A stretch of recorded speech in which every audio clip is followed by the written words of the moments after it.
Hej med jer. Jeg vil lynhurtigt prøve at fortælle, hvordan jeg gør, når jeg laver mine egne blomster, vilde blomster. Det er faktisk super nemt. Der er mange måder at gribe det an på. Jeg startede tidens morgen med at lave potter ud af aviser med en potmaker. Så I dem. Det tager vildt lang tid, men man kan ikke lave så meget, så er det et godt sted at starte. Man kan jo bruge almindelige potter, man finder. Men jeg er faktisk gået all in på at købe sådan nogle her færdige bakker, hvor man kan have det i. Det, der er ret vigtigt, det er jo at få noget jord puttet i de bakker, hvor tingene kan gro. Og vi bruger ikke spagnum mere, fordi spagnum er jo en ikke fornybar ressource, og banker en masse CO2 af, når vi ødelægger de der højmoser.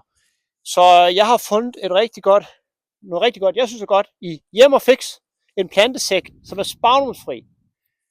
Den bruger jeg, men jeg kan også godt finde på at bruge lidt andre rester, når jeg laver bunden i det. Altså, jo mindre vi bruger det her, jo mere vi kan tage fra haven, jo bedre.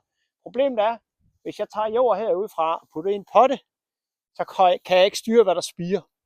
Så jeg gør det, jeg fylder den halvt op med jord fra haven, og når jeg blander lidt sand i, og finder sådan lidt, hvad jeg faktisk fejrer op til terrassen og sådan lidt, det blander jeg sammen med lidt jord, og så slutter jeg af med det her, som er varmebehandlet, det her spagnumsfri vækstmedie. Det gør, at du ikke skal smide alle dine planter ud, fordi de gror til alt muligt ukrudt.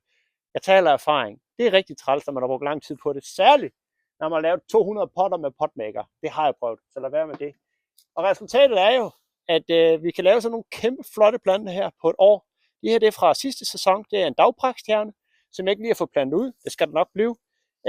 Det her,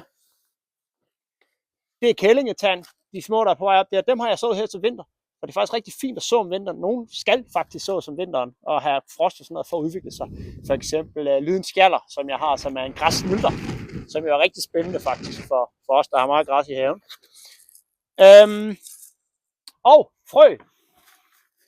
Altså, jeg køber mine frø ved Birk & Barfod, som jeg synes er rigtig gode, fordi de har den rigtige proveniens. Det vil sige, det er ikke sådan nogle masseproducerede frø fra landbruget. Det er rigtige frø. Der er nogle rigtig gode beskrivelser med. Man kan simpelthen gå ind og læse om det enkelte frø.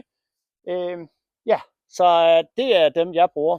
Så det er egentlig bare, fordi jeg bakker sat, og så har jeg mit orangeri eller drivhus.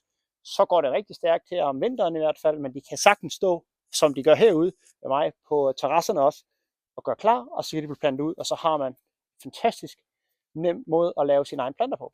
Næsten gratis. Det er fedt. Og hvis du lige kigger, så er det jo her mit solitærbi er, mit tangtag, der er en flagermuskast der, stærkast der, og hår til fuglene. Nej, nu flyver alle mine frø, jeg må hellere lukke ned nu.